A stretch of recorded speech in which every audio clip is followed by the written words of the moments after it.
कृष्ण चैतन्य प्रभु नित्यानंद अद्वैत श्री गदाधर शिवाचार्य हरे कृष्ण कृष्ण कृष्ण हरे हरे राम राम राम नमस्ते नरसिंहाय प्रहलादय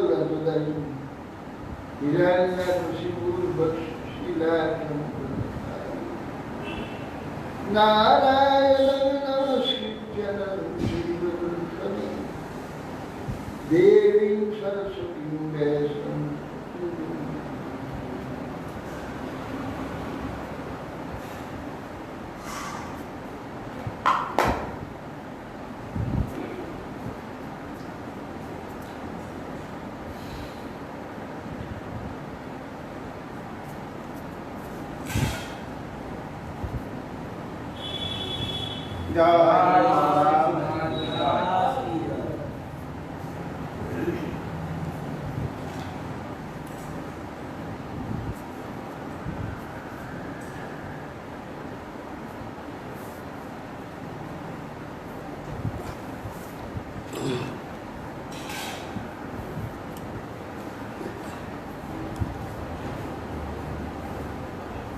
आज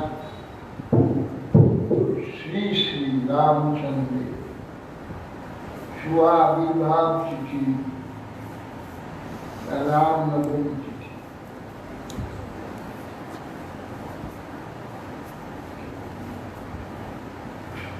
आज के अयोध्या नगरी के भगवान राम लक्ष्मण भरत शत्रुघ्न चतुर्धा विभक्त है आविर्भूत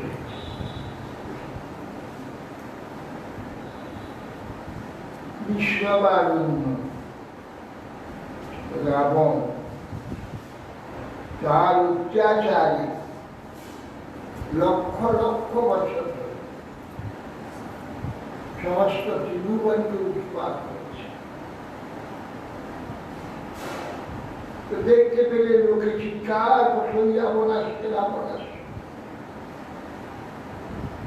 রাবণটি ইতি রাবণ, রব শব্দে রাব, যাকে দেখলে চতুর্দিকে লোক ভয়ে রব করত, এই জন্য নাম হল রাবণ।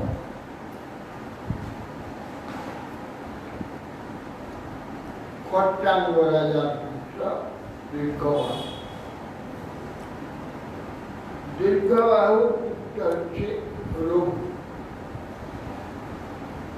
রঘুর পুত্র হচ্ছে অজয়,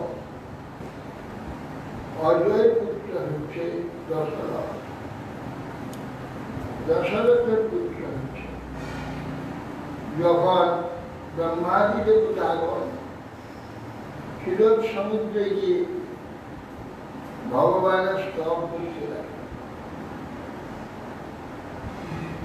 ভগবান তাদের স্তবে প্রসন্ন হয়ে বললেন যে আমি চতুর্ধা বিভক্ত হয়ে অবতীর্ণ হব। ভগবান দশরথ অযোধ্যার রাজা মহারাজ দশরথে প্রধান তিনটি স্ত্রী ছিলেন, অনেক স্ত্রী ছিলেন, তার মধ্যে প্রধান তিনজন ছিল, কৌশল্যা, কৈকেয়ী, সুমিত্রা।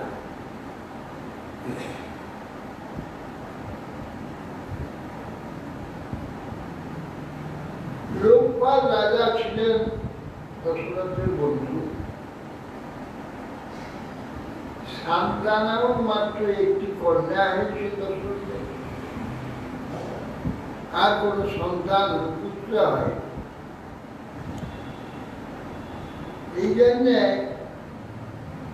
কন্যাটিকে বন্ধুকে দান করে দিলেন লোকপাল রাজা।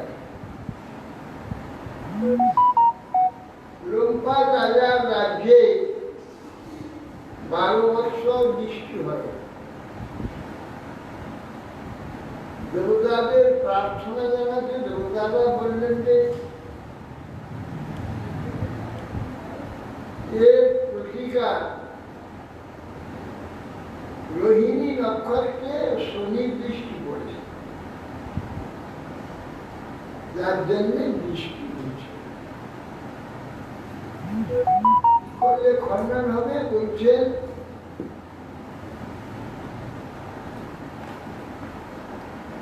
বিধান ঋষির পুত্র ঈশ্বর সিংহকে নিয়ে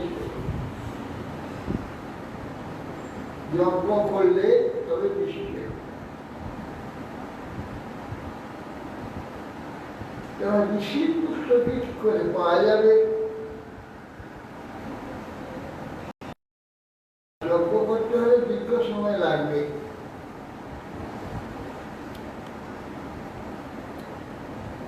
তো ওই বিধান ঋষি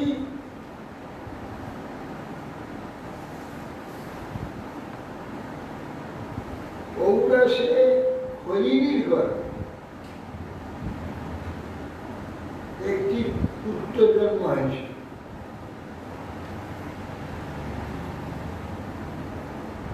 বিধান ঋষি উর্বশী অপ্সরাকে দর্শন স্খলিত হয়েছিল, সেটা ঘাসের উপরে ছিল।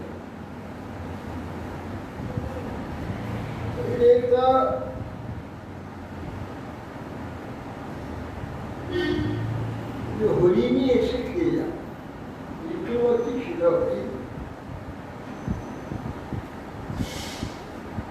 তাকে হরিণীর গর্ভ হয়। ওই হরিণীর গর্ভ থেকে জন্ম হয় একটি মনুষ্য শিশু। একটি মানুষ দেখে হরিণী ভয়ে পালিয়ে যায়। ছেলেটি ঘাসের উপর পড়ছে, কাঁদতে থাকে। বিভাগ ঋষি শুনতে পেয়ে দেখি যে ময়দানে ঘাসের উপর একটু ছেদে পড়ে গেছে, তুলে নিয়ে এসে গিয়ে যেতে পারলেন না। কিছুদিন পরে যা হরিণের মতো নামটা রাখে বিশ্বশৃঙ্গ।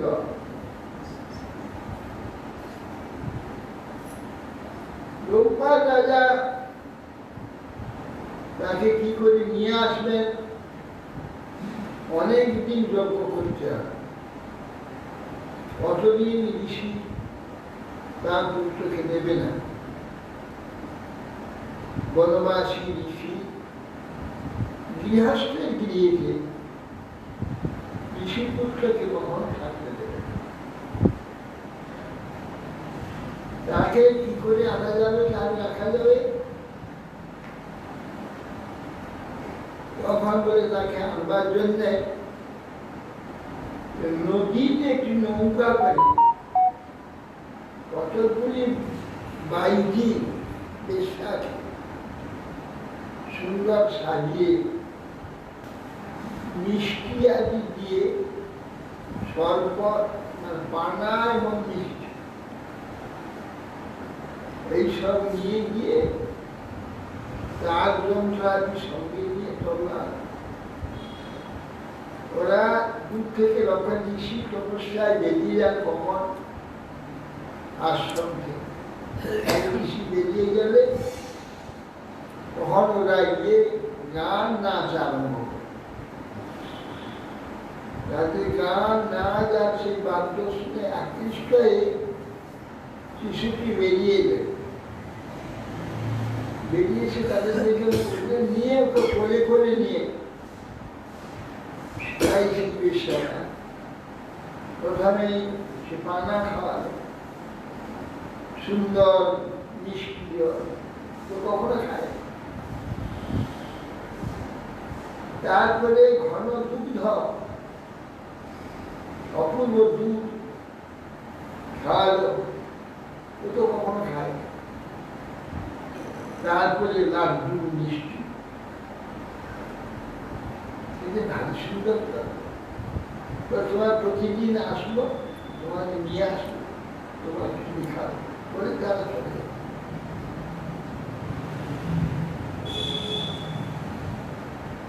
সেদিন ঋষি আসতে বলছেন যে আজকে স্বর্গ থেকে পিতা, স্বর্গ থেকে ঋষিরা এসেছে। স্বর্গ থেকে ঋষিরা কিরকম ঋষি? তাদের কেশ হয়ে জটা রয়েছে, তাদের অঙ্গ এত কোমল নরম,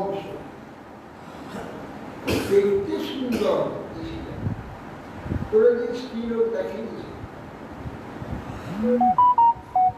বিভাগের ঋষিমণি আগে ওঠার কিন্তু কোনো মোহিনী স্ত্রী এসেছিল, স্ত্রী পুরুষ জ্ঞান নেই। দেখো ওরা মায়া, মায়াবী, তুমি কখনো ওদের সঙ্গে মিশবে না, দূরে ওরা এদের দূরে থাকবে। কেকার পুত্র ঘটনা চক্রে ঈশ্বর সৃষ্টি হয়েছে, আর একে পাহারা দেওয়ার জন্য আমি আমার তপস্যা করতে চলে গেলেন। আমার কিছুদিন এই প্রকার আস্তে আস্তে একদিন বুঝছি তুমি আমাদের দেশে যাবে, এই সব কিছু সুন্দর আছে, যাও। যখন সে ইচ্ছা করল সমস্ত মন্ত্রীদের নিয়ে রাজা যুক্তি দিয়ে কি করে ঋষিকে সন্তোষ করা যাবে, আর ঈশ্বর সিংহকে আনতে যাবে। এক কাজ করে যায়, ঈশ্বর সিংহ যেখানে ওখান থেকে কিছু দূরে একটা ছোট্ট কুটির তৈরি করে, ওখানে একজন লোক রাখে, আবার কিছুটা দূরেছে আবার একটা কুটির রাখে, ওখানে একটা লোক রাখে। এই করতে করতে অযোধ্যা পর্যন্ত ঘর করে নিয়ে আসে, আর ওকে গিয়ে ভুলিয়ে নৌকায় করে নিয়ে চলে এসে নিয়ে এলো। ঘরের ওই বিধানটা বলছি ঈশ্বর মানে ঈশ্বরসিংহ, ঈশ্বরসিংহ, ঈশ্বরসিংহ কি হলো? ঈশ্বরসিংহ কোথায়? যে ওই সব মেয়ে ছেলেরা কোথা থেকে এইসব ভুলিয়ে নিয়ে চলে গেছে। ঈশ্বরসিংহ, ঈশ্বরসিংহ রাখতে রাখতে কিছু দূর অগ্রসর দেখে একটা ঘর, আচ্ছা ওখানে কেউ আছে, ঘর একটা কি ব্যাপার, কি তোমার তুমি এখানে কেন? না, এটা ঈশ্বর সিংহের রাজ্য, ঈশ্বর সিংহ আমাদের রাজা, আমরা এখানে আছি। সেই কথা এখান থেকে গিয়ে আরো অনেকটা দূরে গিয়ে দেখলে আবার একটা ঘর, তুমি কে? আমরা ঈশ্বর সিংহের প্রজা, ঈশ্বর সিংহ আমাদের রাজা। বলে আচ্ছা, পুত্রের রাজ্য করার ইচ্ছা আছে, ঠিক আছে, ফিরেছি, তার অভিসম্পাদ দিয়ে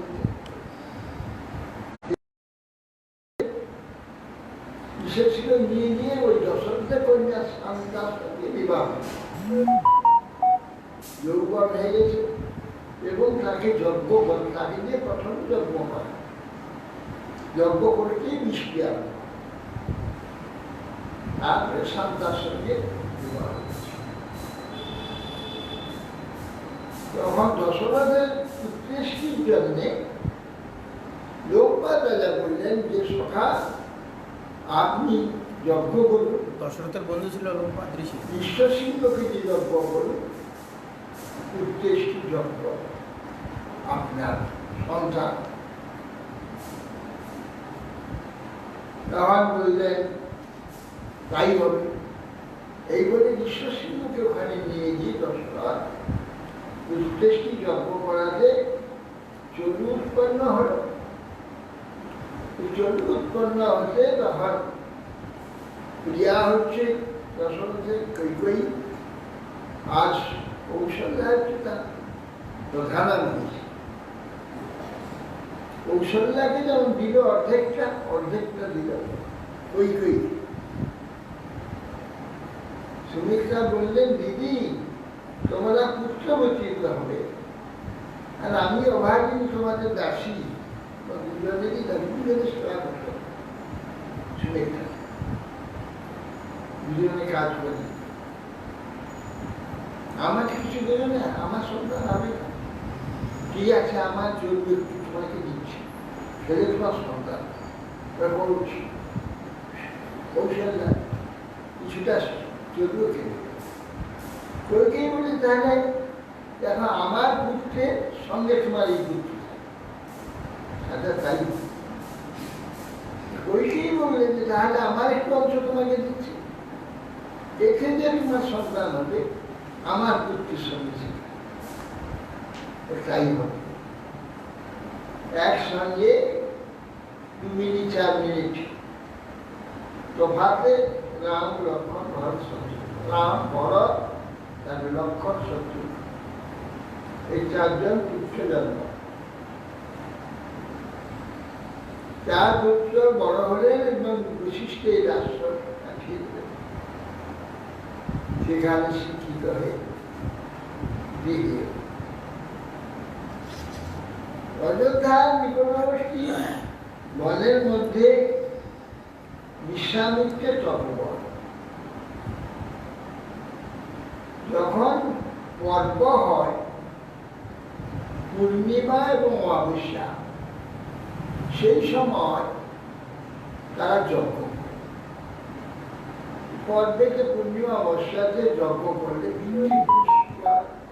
পিতৃতর্পণ হয়, আর দেবতাদের অমাবস্যাতে পিতৃতর্পণ করে, পূর্ণিমাতে দেবতর্পণ, দেবতার উদ্দেশ্যে পূর্ণিমাতে আহুতি দেয়, পিতৃগণের উদ্দেশ্যে অমাবস্যাতে আহুতি। কিন্তু যখন যজ্ঞের ধোঁয়া আকাশে উঠে, সুবাহু মারিচ ইত্যাদি রাক্ষসগুলো এসে হাড় মাংস রক্ত সব ছুঁড়ে, আর এইগুলো যজ্ঞে করলে যজ্ঞ নষ্ট হয়ে যায়, আর যজ্ঞ হয় না। তো যজ্ঞ নির্বিঘ্নে যজ্ঞ হওয়ার জন্য চিন্তা করে একটা অভিসম্পাদ দিলে চলে, নষ্ট হয়ে যাবে।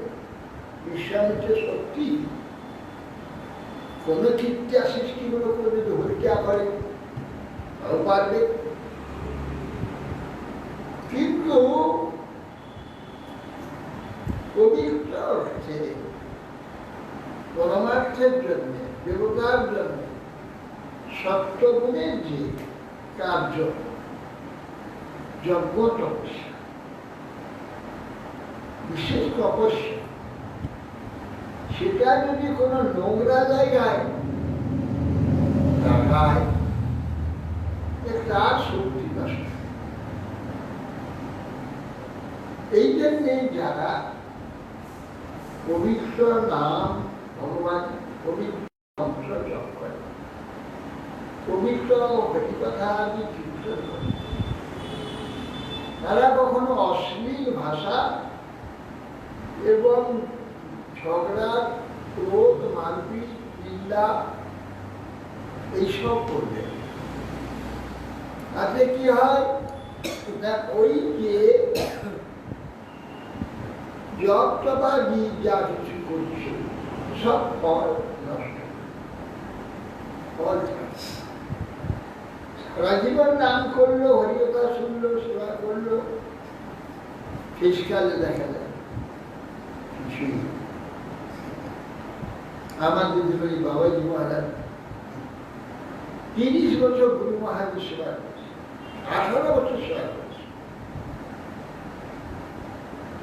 18 বছর গুরু মহারাজের সঙ্গে সঙ্গে সৎপথ চলেছে, আর রান্না বান্না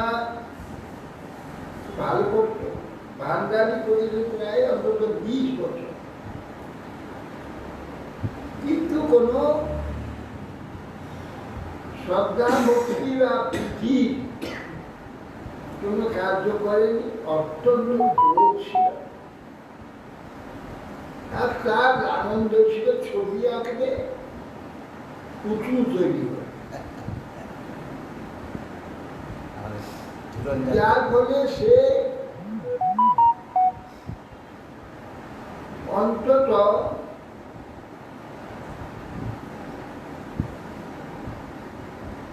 প্রায় 35-40 বছর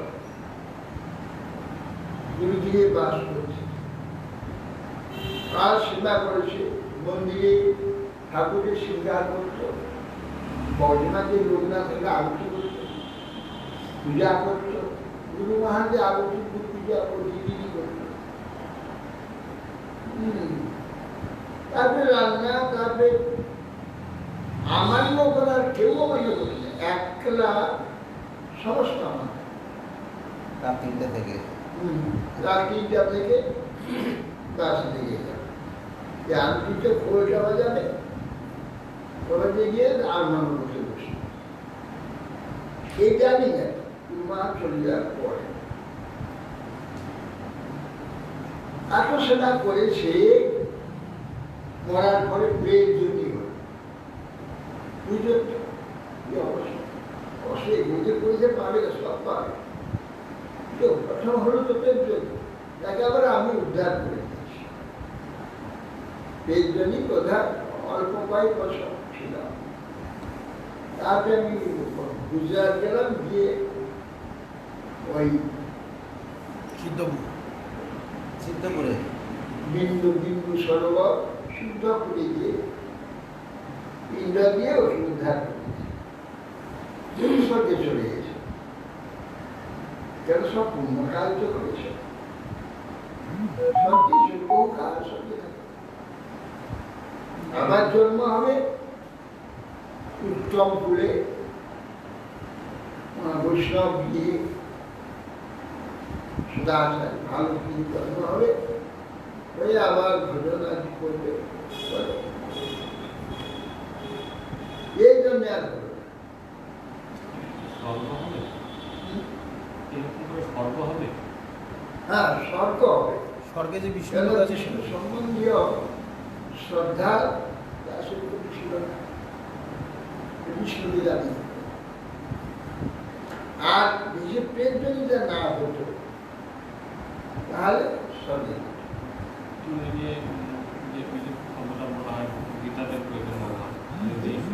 ভগবান যে গীতায় বলেছেন যে এই জন্য যদি ঈশ্বরপ্রাপ্তি না হয় ভালো গৃহে জন্ম করে, এটা কি সরাসরি পাবে না স্বর্গে পাবে? প্রেজান্ট গেল তো, হ্যাঁ, প্রেতাত্মা হলো, প্রেজান্ট স্বর্গে যাবে, তারপরে স্বর্গ থেকে আবার একটা সময় নষ্ট হবে, আবার আসবে, বহুদিন লেগে যাবে তাহলে। বহুদিন লেগে যাবে। ও স্বর্গে থাকবে না, কত হাজার বছর থাকবে। নষ্ট হয়ে যাবে। স্বর্গে 11 বছর থাকবে না, হাজার হাজার বছর থাকবে। তারপরে আসবে শুদ্ধ ভাব নিয়ে, স্বর্গের ভাব আসবে, সেরকম ভাবে জন্ম হবে। ততদিনে তো পৃথিবীটাই পাল্টে যাবে, ততদিনে তো পৃথিবীটাই পাল্টে যাবে। অন্য পৃথিবীতে কিছু নাই, যেখানে অন্য দাপত্য চলছে সেই পৃথিবীতে কিছু নাই। কিন্তু অন্য ব্রহ্মাণ্ড হয়ে যাচ্ছে। অন্য ব্রহ্মাণ্ডে অসুবিধা নেই।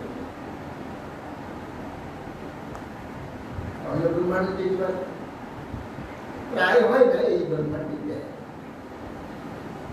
এই ব্রহ্মাণ্ডে দিলে তখন উত্তম কিছু তো থাকবে, সবই অঙ্গ হয়ে যাবে না।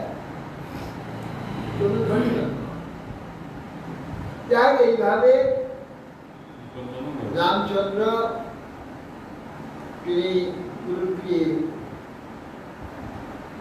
তারপরে বিশ্বামিত্র গিয়ে দশরথকে বললেন যে রাম লক্ষ্মণ দাও আমাদের, এরা রাক্ষস এসে আমার যজ্ঞ নষ্ট। দশরথ প্রথমে আমাদের বাল্মীকি মানিদের কীর্তিবাসীকে জাতি কাজ প্রথমে দেয়নি, ভরত শত্রু করে ঋষি দেখে চিন্তা করছে, দেখতে 4 জন একই রকম, রায়, আর একসঙ্গে জন্ম হয়েছে একই রকম, ছোট বড় আছে, কিনবে কি করে, ঘর শত্রু ঢঙ্গে দিয়ে তখন এক জায়গায় গিয়ে নিশামিত বলছে, আচ্ছা এখান থেকে এই রাস্তায় গেলে 8 ঘন্টা লাগে। তুমি ভরতকে দিয়েছিল ভরতকে দিয়ে দেবে, কিন্তু এক রাক্ষসী আছে,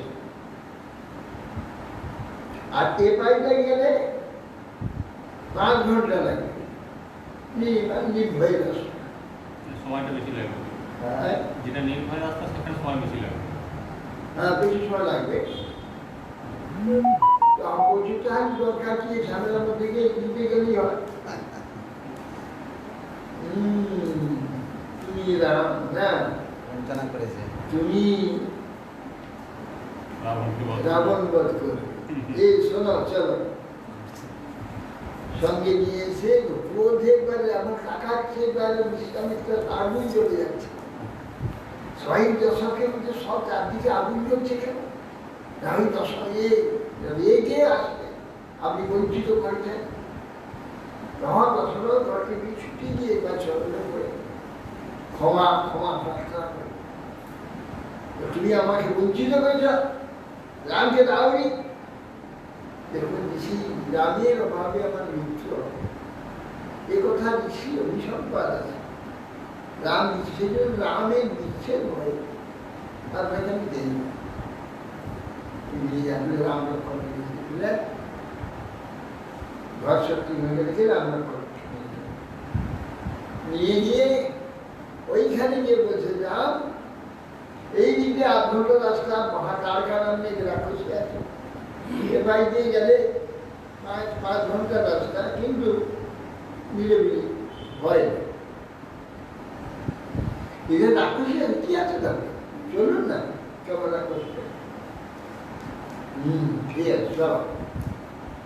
এই বলে গেলে দেখতে মহারাক্ষস রাম লক্ষণ সরেই ব্যাস এই পুতনাকে শেষ করে, রাক্ষসের তাড়া করে পুতনা বলছে রাক্ষস তার কাকে ধ্বংস করে দিয়ে চলে গেলেন। ঋষিকে বললেন, আপনারা যজ্ঞ আরম্ভ করুন, আমার 2 এই তীর্থকে পাহারা দিলে যজ্ঞ আরম্ভ করুন। আমার সময় ওই ভীষণ শব্দে আকাশ থেকে ওই ঢিল ছুটছে, এই ছুটছে, তখন এই 3 দিয়ে এক ঘাট থেকে রাক্ষসকে মারতে হবে, যে আসছে আর ফিরে যাচ্ছে, দুজনের সলে সব বহু রাক্ষস। সুবাহু এলো ভাব ফ্যান করল, সুবাহুকে হত্যা করল, মারি যে রামচন্দ্র তীরটাকে খুলে দিয়ে ওই শটটা এমন ভাবে মারলেন, সুবাহু লেগে ঠেলতে ঠেলতে ঠেলতে ঠেলতে একদম বহুদূরে নিয়ে ফেলে। যখন সুবাহু ভাবলো এই কি ব্যাপার, মারলো না, ওকে তীর খুলে নিয়ে ওকে ঠেলে এখানে তুলে নিয়ে ফেলে দিল। এ তো কখনো মানুষ নয়, এ তো কোন দেবতা, এই রামের আমি আরাধনা করব, আর এই সমস্ত অন্যায় কাজ এই বলে কি এই রাম উপাসনাই করছে।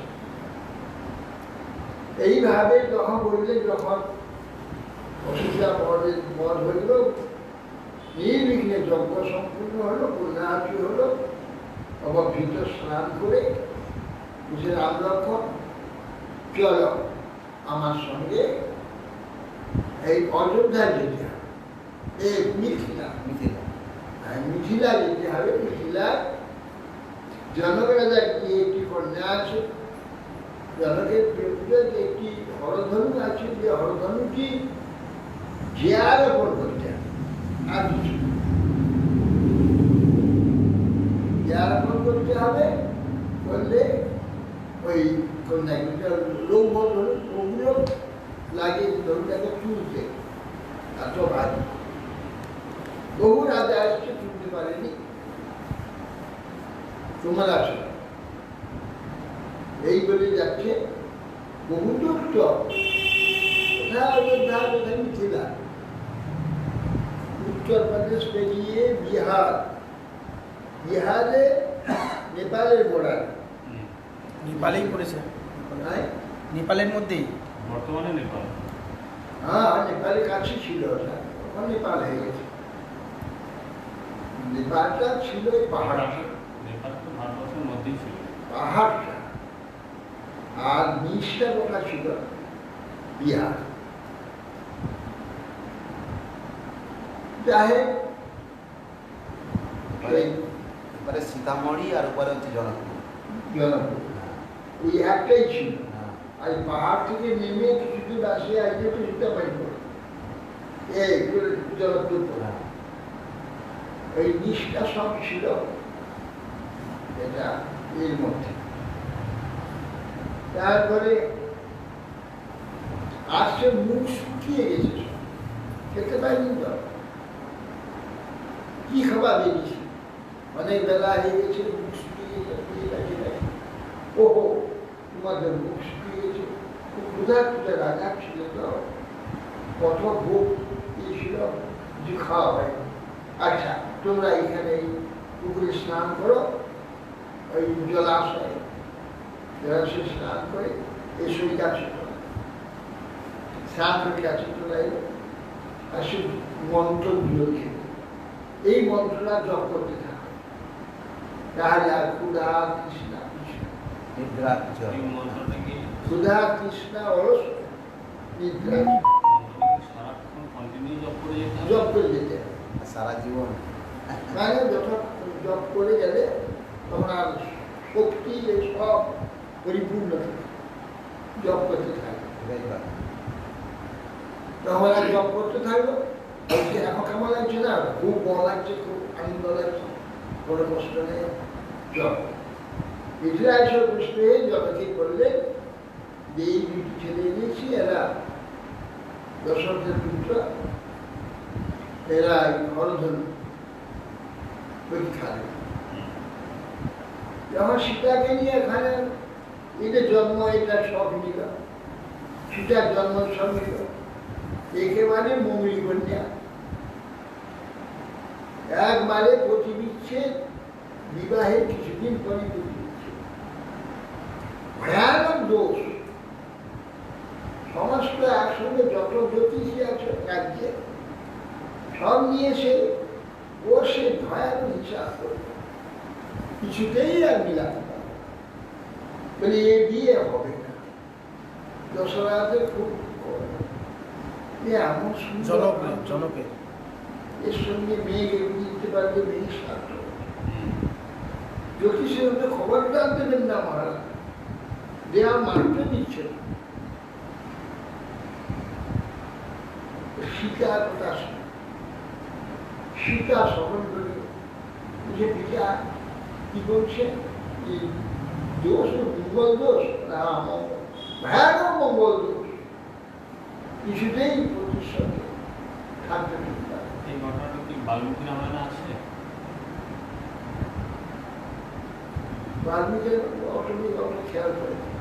যাই এই লেখক ছিল, তাতে সীতা বললেন যে আমি একই দিব, এরপরে বড়মাল্য দেব। তিনি যদি হরধনুকে দেয়ারোপণ করেন, একই বড়মাল্য দেব, বিচ্ছেদ হবে হবে, কিন্তু এছাড়া অন্য কাউকে আমি দিব। তখন রামচন্দ্রকে নিয়ে গেল হরধনু, দেয়ারোপণ করে টান দিলেন আর ভীষণ শব্দ করে যে লাগানোই হলো, ভেঙে গেল। তখনই রামচন্দ্রকে বিবাহ দেওয়ার প্রশ্ন কথা বললি যে তাহলে আমরা চারজন একসঙ্গে জন্ম হয়েছি, আর দুই ভাইকে নিয়ে আসতে হবে, ওর পিতাকে নিয়ে আসতে হবে, তবে বিবাহ। তখন জনক লোক পাঠিয়ে দিল অযোধ্যা, বললো যে এরকম ব্যাপার হয়েছে। তো জনকের আরেক পথে আছে উর্মিলা, আর জনকে আর এক ভাই আছে, তার দুইটি কন্যা আছে, মান্ডবী আর সুতকীর্তি। আর এই সীতা যজ্ঞভূমি কর্ষণ সহ ফালের উপরে একটা ডিম্বির মধ্যে প্রকাশ করেছে।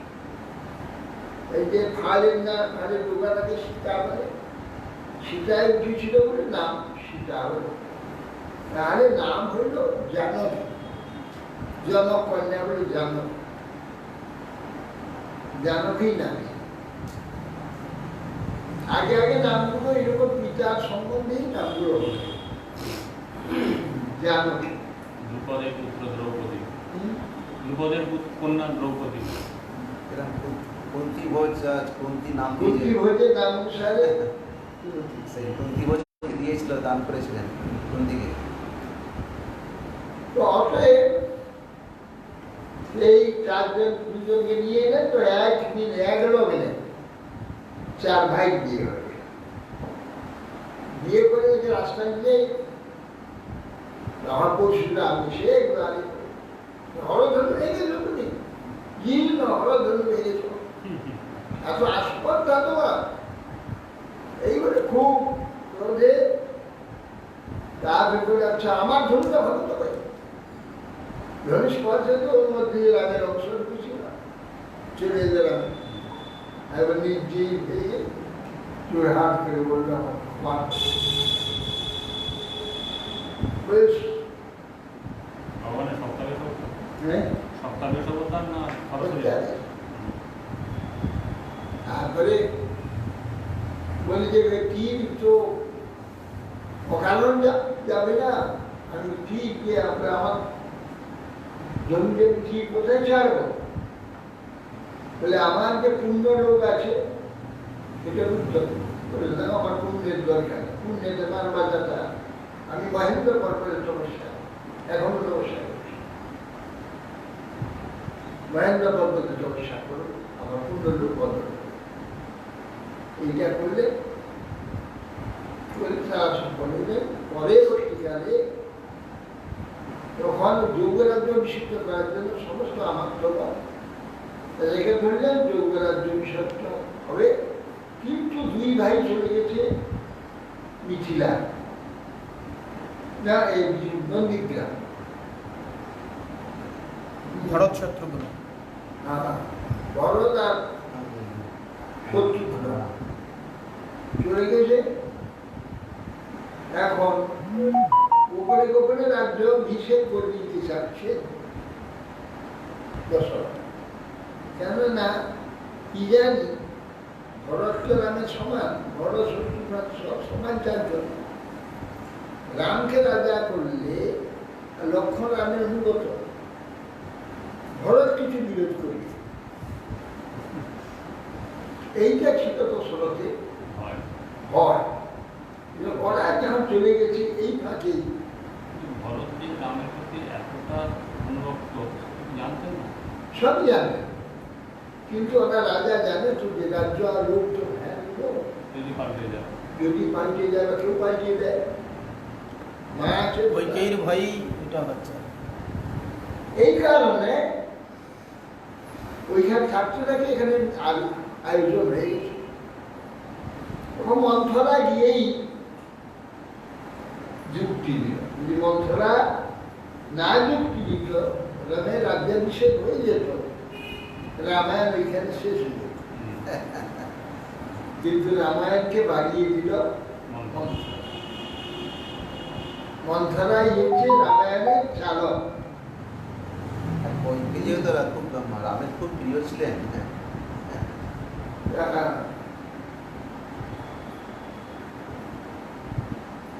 তারপরে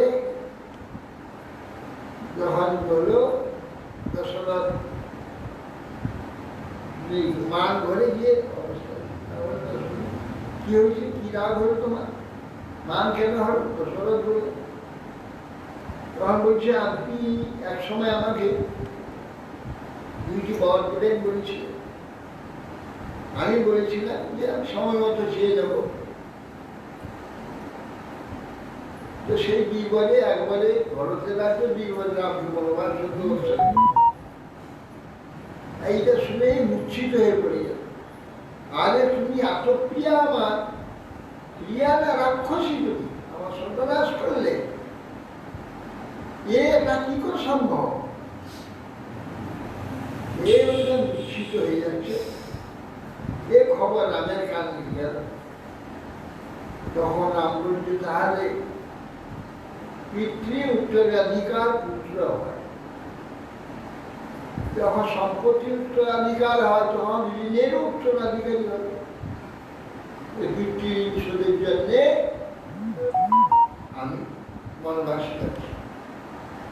এই বলে পিতার কাছে আদেশ দিতে বলে পিতা আমাকে আদেশ দেন আমি বনবাসী আছি। বনবাসে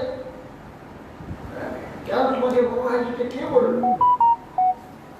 আমি কি বলেছি? তা আপনাকে বলতে হবে কেন? আমি শুনেছি, শুনলাম যে আপনার ঋণ আছে জননী নিকটে, জননী ঋণ শোধ আমাকে করতে হবে, যেহেতু আমি জ্যেষ্ঠ পুত্র, সেই জন্য আমি চলে যাচ্ছি। এই বলে তখন কি উচ্ছিত হয়ে পড়লেন। তিনি এঁকে দিলেন রথেতে, কে নিয়ে এলো? ও সুমন্ত। সুমন্তকে বললেন যে তুমি নিয়ে গঙ্গা পার করে গঙ্গার কি পর্যন্ত নিয়ে গিয়ে রাম লক্ষ্মণকে ছেড়ে, রাম লক্ষ্মণকে ছেড়ে দিলে রাত্রে সেইখানে একটি জেলের নৌকাতে পার হলেন। না, তার আগেতে বনেতে অহিল্যা পাশানি হয়েছিল।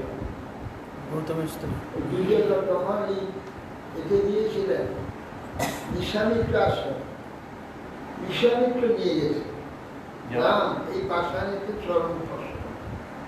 কে পাশান? অহিল্যা, ব্রাহ্মণ নিজের কত স্পর্শ করবো না, বলে না করতে হবে, উদ্ধার নেই। এই বলে রামচন্দ্র স্পর্শ করছে, সঙ্গে সঙ্গে পাশান চলে গিয়ে বদ্ধ হয়ে। অহল্যা পাষাণ হলো কি অভিশাপ ছিল যেন? গৌতম ঋষির অভিষেক দিয়েছে। ইন্দ্র উৎপাত করেছে, ইন্দ্র বলাৎকার করেছিল, বলাৎকার নয়, ইন্দ্র গৌতম বেশে এসেছে। গৌতমে এসে তখন তাকে তার সতীত্ব নষ্ট করেছিল।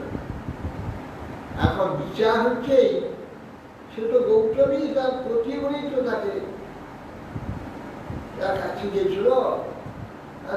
অহিল্যার কি অপরাধ? ওকে সাপগ্রস্ত, অহিল্যার দোষ কি দোষ ছিল? অহিল্যা ইন্দ্রকে দেখে ইন্দ্রের রূপেকে আকৃষ্ট হয়েছে। এটা এই দুর্বলতা না থাকলে ইন্দ্র কখনো মহাশক্তিকে স্পর্শ করতে পারে। যদি কোনো পুরুষের প্রতি আসক্তি থাকে তাহলে তার দুর্বলতা সতীত্ব রইল না, আর সতীত্ব যখন রইল না তখন তেজই রইল না, মানে মূল্যই। আর সতীত্ব যার আছে তার তেজ আছে, সে ব্যক্তি পাশে যেতে পারবে না। ইন্দ্র গিয়ে ওকে তার বেশে দিয়ে ওকে ভোগ করবার স্ত্রীটা পেল কি করে? এইটাই হচ্ছে গৌতম ওর দোষ। ব্রহ্মচারীরা তাদের কাছে কোনো সিদ্ধি আসতে পারে, তাদের কাটাতে পারবে না। তাদের যে নষ্ট চরিত্র নষ্ট করে দূরের কথা, তার কাছে যেতে পারবে না, থাকা যাবে না ব্রহ্মচারীরা। আর যারা নাকি ভিতরে সব গল্প রয়েছে সেইখানে নিয়েছিল যত আমরা ঢাকা থাকি, বেশিরভাগ আর মেয়ে ছেলে আর যায় না, বসে। মেয়েদের আর কাজই মেয়েরা তার কাছে বুলবুল মেয়েরা কাজই হয়েছে বুলবুল করে। আর যারা ব্রহ্মচারী এই স্ত্রী বিষয়েতে অরুচি, কোন স্ত্রী সেখানে তাই কিছু করতে পারে। এই সবই পাশানি হোক। এই জন্য রামচন্দ্রের পাদস্পর্শে ওই পাপ যাবে, বিশ্বামিত্র বললে যে পাপে অহল্যা পাশানি হয়েছে, ওই পাপ যাবে। আপনি চরণে বসে বসা করতেই তখন পথি পথি বলে রামচন্দ্র প্রদান করে গৌতম ঋষি করেছে। এইভাবে এই পার হওয়ার সময় জেলে বলছে সপনা আপনাদের পার করবো, যদি মানুষ হয়ে যায় তাহলে আমি যে পার করে আমি পারবো, যে পয়সা পাই তাতে আমার সংসার। আর নৌকা একটি নৌকা যদি মানুষ হয়ে যায় তাহলে আমার পয়সা হবে না, তা হবে না। কোনো চিন্তা নেই তোমার, মানুষ হবে না, না না বাবা আপনাকে পার করলে মানুষ হয়ে যাবে। কাপড় বিছাও স্ত্রীকে দিয়ে এখানে 10 টাকা কাপড় বিছিয়ে পাওয়ার জন্য কাঠে না লাগে গিয়ে রাম লক্ষণ বসলেন, পার করলেন। সীতাও সঙ্গে পার করার সময় চরণ ওই কাঠে লাগিয়ে নামিয়ে চলে গেছেন। গোটাটা সোনাই পরিণত হয়ে গেল, গোটাটা সোনা হয়ে গেল। গিয়ে তখন গুহ ছিল মিত্র, এই গুহ ছিল বৈশিষ্ট্যের পুত্র। ওই যখন দশরথ সিন্ধুকে বধ করেছিলেন সেই সময় প্রায়শ্চিত্তের জন্য বৈশিষ্ট্য আশ্রমে গিয়েছিলেন। পুত্র বামদেব ছিলেন, বলছেন যে আমি পাপী পাপ অপবিত্র অবস্থায় জল খাবো না, অপবিত্র অবস্থায় কিছু খেলে সেই বস্তুই খাওয়া যাকে অপবিত্র হয়েছে। সেই জন্য ভোজন করতে হয় শুদ্ধ পবিত্র শরীরে, অপবিত্র না। জলটাও কি খাওয়া যায়? সকালে এই পা ধুয়ে পবিত্র হয়ে সে বিশুদ্ধ হয়ে সকালে কাপড় ছেড়ে সেইভাবে অপবিত্র শরীরে পবিত্র হবে। আমরা তো সব কাজটা সেরে এসে ভালো কাপড় চোপড় করে জল বেড়া করে। এই জন্য আমি জল খেতে পারছি না, আমার এই ব্রহ্মহত্যা পাপ খাবেন। 3 বার করছে আপনি তো পুত্রের সমস্যা গেছেন, আপনি আমার পাপটা খাবেন। পিতাকে শুনেছি রাম নাম বলে এক রাম নামে সব পাপ ভরে যায়। ঠিক আছে বলুন রাম রাম রাম, রাম রাম রাম যা, এবার পাপ প্রায়শ্চিত্ত হয়ে গেছে।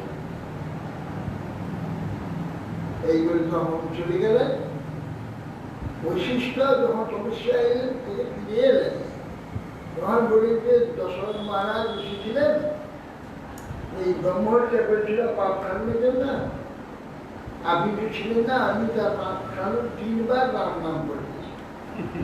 3 বার নামটা করেছ না, এই এক রাম নামে কোটি কোটি কোটি ব্রহ্মহত্যা হয়। সেই রাম নাম 3 বার বলারই না যাবে। মম পুত্র হয়েছি অজ্ঞান বিশাল, যা বাম্বে পুত্র হরে সন্ন্যাস, রাজপুত্র তার সন্ন্যাস নামের অবমাননা হয়েছে, অগৌরব হয়েছে। আরে এক রামে কোটি কোটি ব্রহ্মত্বে ভাব চলে যাবে, 3 বার বলাবে। এই জন্য সন্ন্যাস, সেই গুহ সন্ন্যাস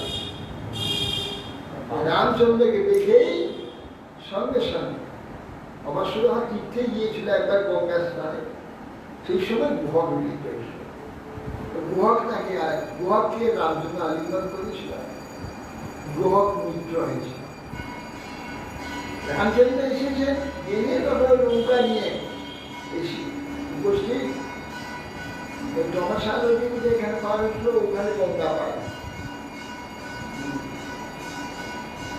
তখন দোয়া নিয়ে বস্ত্র উড়িয়ে আনন্দে রাম সীতা লক্ষ্মণের প্রচুর সেবা আদি করছিলেন। তারপর ওইখান থেকে ওই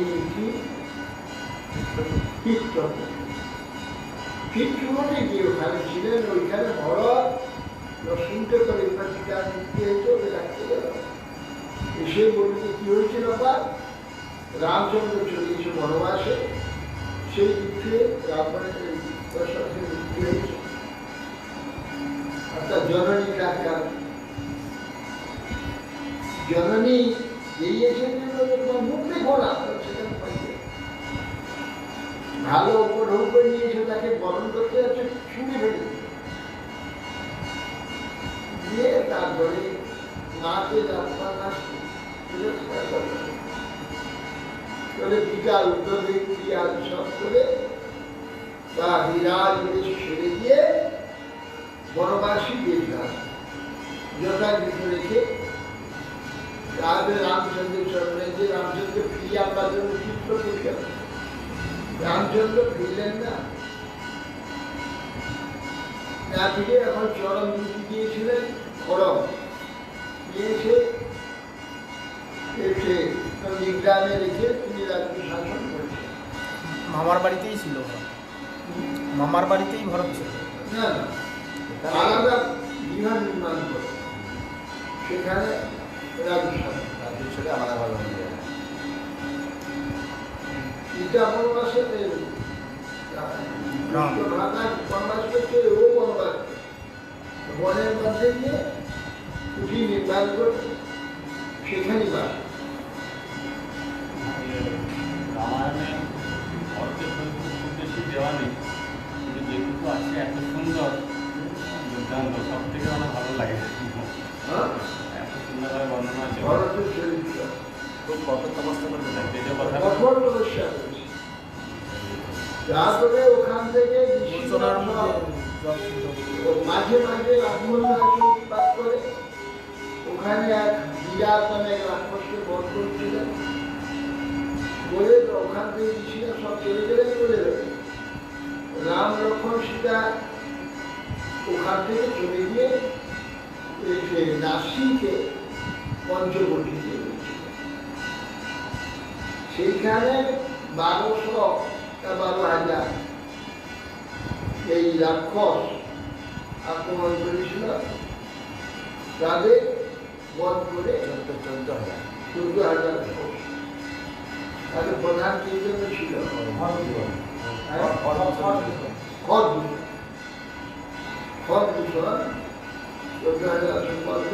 বধ করে সেখানে কুটির করেছিলেন। তারপরে এই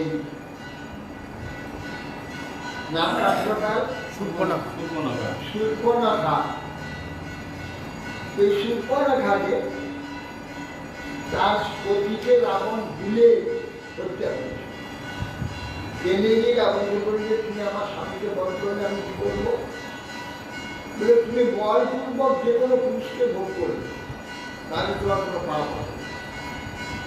আমি তার জন্য যদি কেউ তোমাকে কিছু করে আমি তার শাস্তি করব। এই জন্য সুন্দর দুইটি মানুষকে দেখে ভোগ করার ইচ্ছা করে, যার জন্যে যেমন তারকা বা ভীমকে দেখে বনবাসে ভীমকে দেখে আকৃষ্ট হয়েছে। তারকা বলছি হিড়িম্বা বিবাহ হয়েছিল, তখন ভীম এই সুন্দর সেজেছিল মায়াবী বলছে যে আমি তোমাকে বিবাহ হতে চাই। তখন বলছেন যে তুমি কে? না, আমার নাম হিড়িম্বা। তুমি কোন জাতি? আমি রাক্ষসী। রাক্ষসী। হ্যাঁ, আমার দাদা আছে, আমার জ্যেষ্ঠ মাতা হিড়িম্ব। আমি তোমাকে বিবাহ দিচ্ছি। এই জন্য তাকে ভীম বিবাহ করে। যাতে হিড়িম্ব এসে আক্রমণ করো, তুমি মানুষ, তুমি এত আস্পর্ধা, তুমি আমার রাক্ষস, আমাকে আমার বোনকে তুমি বিবাহ করে, তোমাকে এক্ষুনি হত্যা করো। এই যুদ্ধ আরম্ভ হল। ভীমের পরাক্রমের কাছে হিড়িম্বা কত, সেই হিড়িম্বকে মেরে হত্যা করলেন। তখন হিড়িম্বা কি বলে, তুমি এইখানে থাকো, পরে পরে এসে পরে দেখা করবে। পরবর্তীকালে ওই হিড়িম্বার গর্ভে ভরত শ্বশুর জন্ম হল। এই জন্য লোকে কথা কথা বলে যে কোথাকে ভীমরতি ধরেছে, গুরু বইছে ভীমরতি। ভীমরতি মানে কি? অসামঞ্জস্য। ভীম কোথায়? ক্ষত্রিয় আর এই রাক্ষস, এই ক্ষত্রিয়ের সঙ্গে রাক্ষসের বিবাহ হয়, এই জন্য ভীমরতি। অসম্ভব, যেটা অসম্ভব সেটাই অসম্ভব, যেটা বেআইনি, ভীমরতি। এই জন্যে এই সেই সুপর্ণাখাকে এসে যখন বিবাহ হতে সেই যায়, তখন ওদের রামচন্দ্র আমার স্ত্রীকে দেখতে পাচ্ছে আছে, লক্ষণের স্ত্রীকে ওখানে যায়। লক্ষণের কাছে আসছে, লক্ষণ বলে আমার স্ত্রী রয়েছে ঘরে, আমি দ্বিতীয় স্ত্রী গ্রহণ করবো না। বিশেষ করে তো স্ত্রী গ্রহণ করবে না, ঘুমাবে না, খাবে না। 14 বছর তবে যে ইন্দ্রজিৎ বদল উনি খেতে নাই, মন্ত্র যোগ করেই চলেছে, ক্ষুধা তৃষ্ণা নাই কিছু। তখন আকার উৎপাদ আরম্ভ করলেন, তখন আকার খেতে দিতে, তখন কি রাবণকে লাগালো। রাবণ গিয়ে মানুষকে ধরলো। মানুষ বলছে আমি তপস্যা করছি, আমি তো ওইসব কাজ করবো না, না আমার আদেশ, তাহলে এগুলো হত্যা করো তোমায়। যে বাবা তোমার হাতে মরাচ্ছি, বলবো রামের হাতে মরা ভালো, রাম তো ভগবান, তুমি কেন তার সঙ্গে লাগতে যাচ্ছ? তোমার সর্বনাশ হয়ে যাবে, তোমাকে উপদেশ দিতে হবে না। যা বলছি শোনো, না হয় প্রাণ মৃত্যু দান করে না, এগুলো তোমার হচ্ছে। ঠিক আছে, রামের হাতেই বলি, এটা আমার সঙ্গে ঠিক হয়ে যাবে, তোমার হাতে বলে কি লাভ? সঙ্গে সঙ্গে স্বর্ণ মৃগ হয়ে গেলে, তাকে দেখে সীতা বললেন যে ভারী সুন্দর মৃগ, আমি ওকে নিয়ে পালবো, তুমি ওকে ধরিয়ে নিয়ে যাও। তখন রামচন্দ্র ছুটলেন, আর কিছুদিন তারপর দেখা হচ্ছে তারপরে জানিয়ে তো রাক্ষস, সঙ্গে সঙ্গে উপবাস বধ করলেন। তা বধ করার সময় বললেন যে ভাই লক্ষণ শিখিয়ে এসো। সীতা ভাবলেন যে তার বিপদে পড়েছে, নানা রকম কটুবাক্যের দ্বারা যখন বললেন তুমি চলে যাও, তোমার একটা গন্ডি দিয়ে চলে যায়। তখনই রাবণ এসে সন্ন্যাসীদের আমার ভিক্ষা দাও। তখন বলছেন যে আপনি ভিতরে আসুন, আপনি গৃহস্থ থেকে আমি ফল করে নিয়ে এলো। তাহলে আমি তো গন্ডি দিয়ে গেছি, বাইরে তুমি বাইরে দাঁড়িয়ে আছো, কি আছে বাইরে আসতে হবে না, হাতটা বাড়িয়ে আমাদের দিয়ে দাও। গন্ডি বাইরে হাতটা দিয়ে আসছে, ফট করে হাত ধরেছে, ইচ্ছে টেনে নিয়ে রথে তুলে নিয়ে লকডাউন না হলে প্রথম লকডাউন, প্রথম লকডাউন, লক্ষণ লকডাউন করে দিয়েছে। এই এই লক্ষণ রেখার জন্য বলা যায়, লক্ষণ রেখা পার হতে পারবে লক্ষ্মণ রেখা, বিশ্বের প্রথম লকডাউন। প্রভাব পেরিয়ে গিয়ে সর্বনাশ হয়ে যাবে। তারপরে রাবণ বধ পর্যন্ত এখন সীতা সীতা বলে এখন ফিরে এলো, রাবণ লক্ষণ কাছে চলে গেল। এইরকম সীতা আমাকে মা জানকী খুব খারাপ গালাগাল দিয়েছে, শুনতে পারে। আরে ছোট ছোট শিখেছ, গিয়ে দেখে সত্যি সীতা সীতা সীতা বলে তুমি ভাই তো ঘুরতে লাগে। পরবর্তীকালে সেই গিয়ে জটায়ু আকাশ পুরুলিয়ার সঙ্গে গ্রাস করতে এসেছিল, সেই সময় জটায়ু পাখা কেটে দিয়েছিল, বলেছিল জটায়ু বলতে একটি রাবণ, রাক্ষস আর রাবণ সীতাকে আকাশ পুঁতে নিয়ে চলে গিয়েছে, আমি বাধা দেখবেন আমার পাখা কেটে সেখানে খবর পেলেন। সেই জন্য তাহলে সেই রাবণের সন্ধান কি করে পাবো, কোথায় থাকে, কোন দিক দিয়ে যেতে হবে, কি করতে হবে, কিছু পায়নি। বলে মধ্যে দুই ভাই ঘুরে বেড়াচ্ছে। এমন সময় ঈশ্বরমুখে পর্বতের নিকটে এসেছে, এখানে ছদ্মবেশে হনুমান দেখে এখানে তো সব বালির ভয়েতে ওরা সব সুসেন আর জাম্বুবান, সুগ্রীব আর হনুমান, জাম্বুবান আর একজন ছিল, 5 জন ছিল। সেই এতে ওখানে যেতে পারে নাই রাবণ, বালির ছেলে, তো সেই জন্য বালিকে বধ করলে তাহলে উনি সাহায্য করবেন, ওরা সীতা উদ্ধার। বালিকে বধ করলেন সীতা উদ্ধারের জন্য, সীতাকে অন্বেষণ করলেন হনুমানকে। হনুমান গিয়ে সীতার সন্ধান প্রাপ্ত, সমুদ্র পার হয়ে গিয়ে সীতার সন্ধান দিলেন।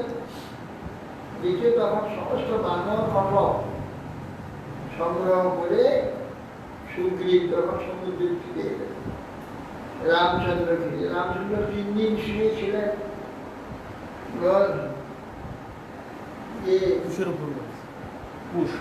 কুশ বিছিয়ে, তারপর শুয়েছিলেন দুর্বসন, যে জায়গাটার নাম দুর্বসন।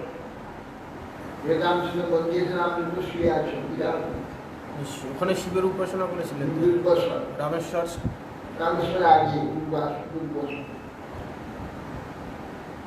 সেইখানে রামেশ্বর যেতে একটু দূরে পড়ে, আলাদা যেতে হয়, আমি আলাদা গিয়েছিলাম। রামচন্দ্র শুয়ে গিয়েছিলেন দুর্বসন। ওখান থেকে 3 দিন শুয়ে আছেন, সমুদ্র কিছু সারালেন, তারপরে যখন উল্টো হয়ে অগ্নিমানে সমুদ্রকে সৃষ্টি হয়, সমুদ্র ছুটে এসে চর্চা করলেন, বললাম আপনি দয়া করে চলে যান, সব পটল নিয়ে কোনো অসুবিধা নেই, জল আপনাকে স্পর্শ করবে, আমার জলের মধ্যে আপনার সমস্ত পটল চলে যাবে, কিন্তু আপনার নাম রাখবার জন্য ভবিষ্যতে তার জন্য কলকাতা জানবে রামচন্দ্র মিলেছে। আমি ভাসমান সেতু মেনে দিয়ে রামচন্দ্র বিশ্ববার মল তাকে বধ করে আপনি আপনার রামচন্দ্র ভাসমান সেতু এগিয়ে গিয়ে রাবণকে বধ করেছিলেন। রাবণকে বধ করে সীতাকে উদ্ধার করেছিলেন, সীতার পরীক্ষা দিয়েছিলেন। অশোক বনেছিলেন, হ্যাঁ অশোক বনেছিলেন। সীতা ছিল অশোক বাটিকাতে। লঙ্কার এক অংশতে এক পাশে ছিল সিংহল আর এক পাশে লঙ্কা, লঙ্কা বলছি সিংহল আর লঙ্কা। লঙ্কা হচ্ছে ত্রিকুট পর্বত, 3টা চূড়া ছিল, সোনা রূপা লোহা।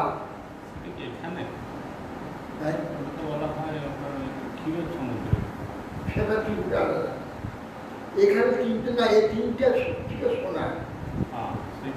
এই লঙ্কা 3টি চূড়া ছিল, সোনালি ছিল, সেটা আলাদা।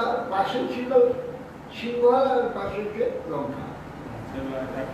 সেই লঙ্কায় দেখুন যে লঙ্কা যদি রাখি তা সকলে জানতে পেরে যাবে, তাতে আমার অসুবিধা হবে। এই জন্যে সিংহের অশোক বাটিকাতে সেটাকে এখানে রেখে কয়েকজন চেরিকে পাহাড় দুটো রেখে গেল। রাবণ যে গিয়েছিল তার এখানে মন্দধ্বনি বিরোধ করবে, মন্দধ্বনি এখানে বিরোধ করবে পাচ্ছে, সেটা গিয়ে সেটাকে এবার মুক্তি দিয়ে দেয় অন্য কাউকে দিয়ে, সেটাকে কেউ গোপনে করেছে। এই জন্য ওইখান দূরে রেখেছে অন্য পর্বত সিংহলে গিয়ে অশোক বাটিকায়, কেউ সেটা কিছু করতে পারবে না। এই জন্য অশোক বাটিকা আছে।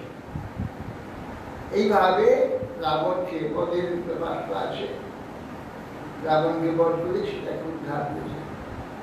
এই যে 10টা মাথা হচ্ছে আমাদের 10টা ইন্দ্রিয়, আর আমাদের মন হচ্ছে রাবণ, আর সীতা হচ্ছে আমি যে আত্মা, আমি হচ্ছে সীতা।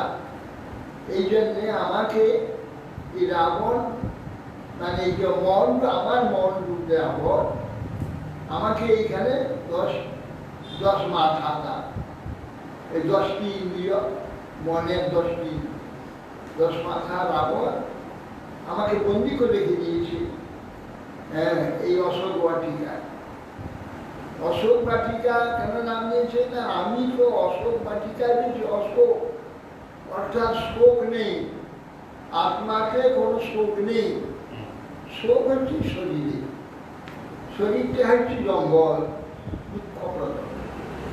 তার মধ্যে অশোক বাটিকায় আত্মা আছে, অর্থাৎ শোকহীন যে স্থান আত্মা, সে সেখানে আছে, বন্দি করে দিয়েছে।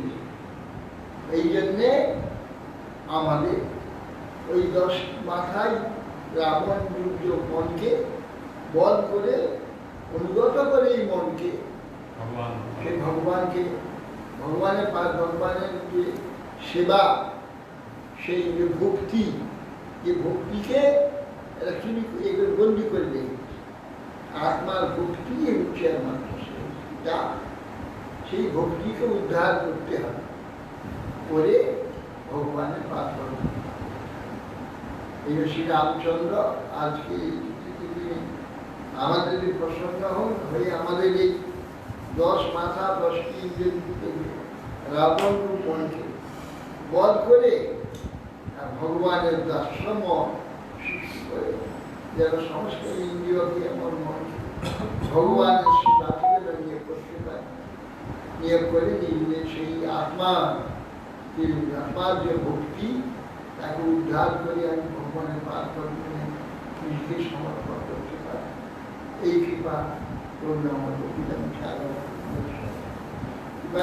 ভয়ের করছে তারা খুব রামায়ণ নাকি আর 1 ঘন্টার মধ্যে বলা যায়, আর বহু কথা নেই। সাতকান্ড রামায়ণ জীবনে শেষ আর জয় শ্রীরাম, জয় শ্রীরাম।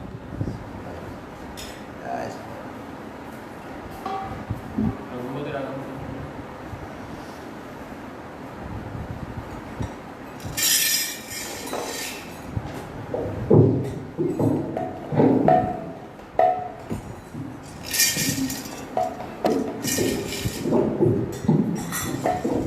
রঘুপতি রাম রাজা